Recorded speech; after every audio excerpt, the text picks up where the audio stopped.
We're going to continue with some of our Chapter 6 stuff from the pre-calc book I used. This is 6.1 in the Larson 6th edition book. And we're going to talk about the area of an oblique triangle. So an oblique triangle is a non-right triangle, right? So let's real quick talk about the area of a right triangle first. Okay, so if you were talking about a right triangle, which is not what we're talking about, but let's pretend we are, then we have some right angle, right? And one side is called the base, and the other leg is called the height. The two bases are, one is base, one is height, and our area is 1/2 the base times the height, right? Sometimes you're given a right triangle where, like, it's messed up and in a weird direction, right? But it doesn't really matter because you could roll it around and it would still look like this, and one side would be the base and one side would be the height, and you would still find the area as 1/2 base times height. Sometimes you're given non-right triangles, but you are conveniently given the height, which is just, you know, like a math teacher doing you a solid. So sometimes you're given something that is non-right, but you're given a height. So, like, they give you some weird looking triangle, they tell you a base, they give you the height in the picture, and you're like, cool, thank you for giving me the height. The area is 1/2 base times height. But what happens in a situation where we're not given the height at all? We're given the sides and we're given some angles, but we're not given the height. So let's talk about how we can find the area of that triangle. So I'm going to draw a random version of this triangle. It's never meant to look equilateral, but it always sometimes looks a little equilateral. Sorry.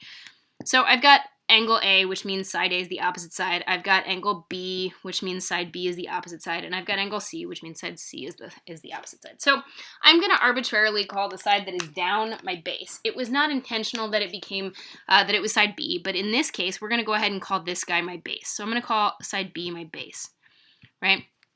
And then I know I need to find a height, but I'm not given the height in this problem, right? So I'm going to go ahead and draw the height in, but I don't know the height, right? What I know is some of the sides. I don't know what the height is. So what I'm going to do is I'm going to go ahead and look at this little right triangle that I have created, right? It wasn't, I drew the height as an auxiliary line. The height was not given to me, but I drew it there. And I've created this little right triangle. So in this little right triangle, this little blue right triangle that I have an angle A and I have a C, and I don't actually have a base side that I know because this whole base is B, the whole red line, and this is not the whole red line. But based on SOHCAHTOA, what I can say is that the sine of angle A should be the opposite, which in this case is the H, over the hypotenuse, which is C in this picture. So C sine of A could take the place of the height. Well, now I have a way to write the height of this triangle, and I know the base is B in this case just because it happened to be B. So I now have a way to write the height and a way to write the base. What that must mean is that the area of this triangle is 1/2 the base, which in this case was B, times the height, which is C sine of A. And what you'll find is I have the product of two of the sides, B and C, and then the sine of the other angle, right? So side B and side C, and the sine of the included angle, which is A. Again, so that turns out to be the last of the ones I gave you. That's this one right here. Now, it's completely arbitrary which angles I labeled as A, B, and C, and which, so, you know, I could have called this A, and that would have made this A, and this B, and that would make this B, and this C, and that would make this C. So the way you get these three different versions of this formula is just that it doesn't matter which way you label them. So in this case, I happened to pick the one that led us to this version of the formula. It works for any triangle. It also works for right triangles. I just don't think there's a solid reason to do it because the included angle in a right triangle would probably be the 90-degree one, and the sine of 90 is 1. So, oh, interesting point. Let's just pretend that I gave you that version.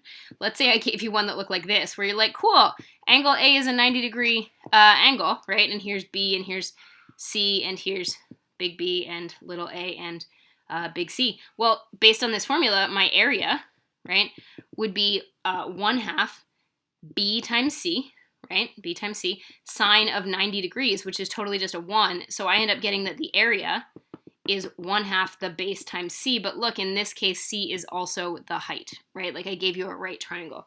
So anyway, it's a pretty cool formula. It's useful to know, but you can also derive it pretty simply using an auxiliary line that you draw and then SOHCAHTOA.